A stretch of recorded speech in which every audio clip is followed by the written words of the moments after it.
सकती है। तो चलिए शुरू करते हैं।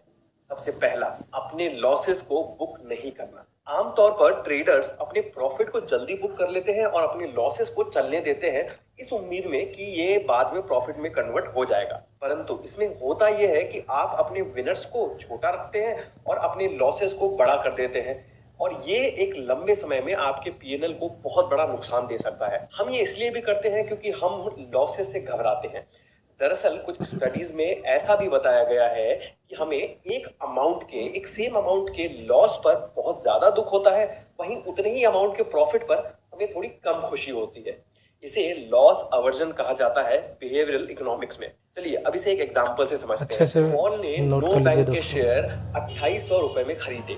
जब शेयर गिरकर 2700 रुपए आ गया तो उसे लगा ये ऊपर तो जाएगा ही, और जब नो बैंक का शेयर प्राइस 2600 रुपए आ गया तो पॉल ने ये डिसाइड किया कि ये मेरा लॉन्ग टर्म इन्वेस्टमेंट होगा, इसमें अभी लॉस बुक करने का कोई मतलब नहीं है। और फाइनली जब नो बैंक का शेयर प्राइस 2500 रुपए तक गिर गया तब पॉल ये सोचने लगा कि इतना बड़ा लॉस मुझे हो ही गया है, अब मुझे यहाँ पर स्टॉप लॉस लेना चाहिए।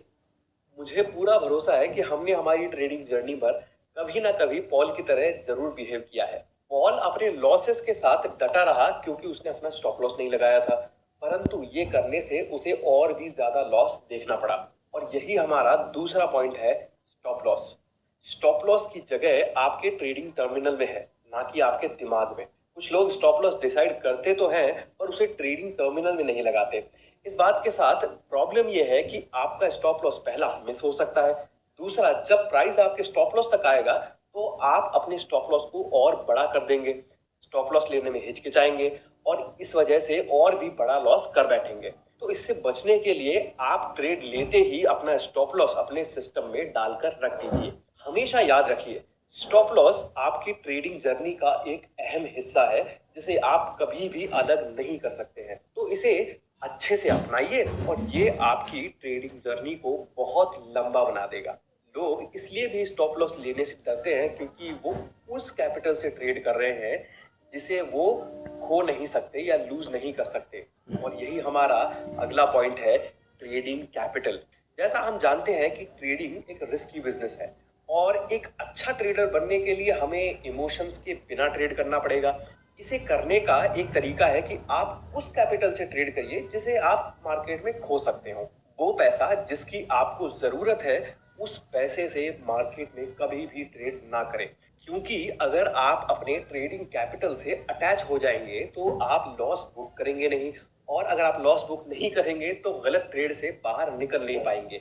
वहीं जैसे ही आप उस पैसे से ट्रेड करना शुरू करते हैं जिससे आपको अटैचमेंट नहीं है या जिसकी आपको परवाह नहीं है, तो आप लॉस बुक करने में डरेंगे नहीं और ये आपको एक बेहतर ट्रेडर बनाएगा, क्योंकि जैसे ही ट्रेड आपके अगेंस्ट गया आप वहीं लॉस बुक करके उस ट्रेड से निकल जाएंगे। अगला पॉइंट जो मैं शेयर करने जा रहा हूं वो हम हमारे चैनल पर कई बार कह चुके हैं और बार बार कहते भी रहते हैं, शायद कहते रहेंगे, इज द नेक्स्ट ट्रेड। मतलब ये ट्रेड निकल गया तो अगला ट्रेड है। ठीक है, कई ये ट्रेड में एंट्री कर लेते हैं जो कि एक बहुत बुरी आदत है। बेहतरीन स्टॉक मार्केट ट्रेडर्स अपनी अपॉर्चुनिटी का वेट करते हैं और कम से कम ट्रेड करना पसंद करते हैं। याद रहे, अगर आप किसी खराब ट्रेड में फंसे रहेंगे तो आपके हाथ से एक बेहतरीन ट्रेड निकल जाएगा। इसीलिए कई बार शांति से बैठे रहना भी बहुत अच्छा होता है और ट्रेड लेने से पहले कई बार सोचिए। अगर आप में ट्रेड में रुकने जैसा कॉन्फिडेंस नहीं है तो बेहतर यही है कि उसमें छोटा एक लॉस बुक करें और ट्रेड से बाहर निकल जाएं और एक अगली अपॉर्चुनिटी का वेट करें। चलिए इसे पोकर के एग्जांपल से समझते हैं। पोकर में 1326 तरह के हैंड्स होते हैं, उनमें से केवल 15 ही अच्छे हैंड्स होते हैं जिनमें आपको मैच जिताने की क्षमता होती है। यानी सिर्फ 1% ही ऐसे हैंड्स होते हैं जिनसे आप जीत सकते हैं।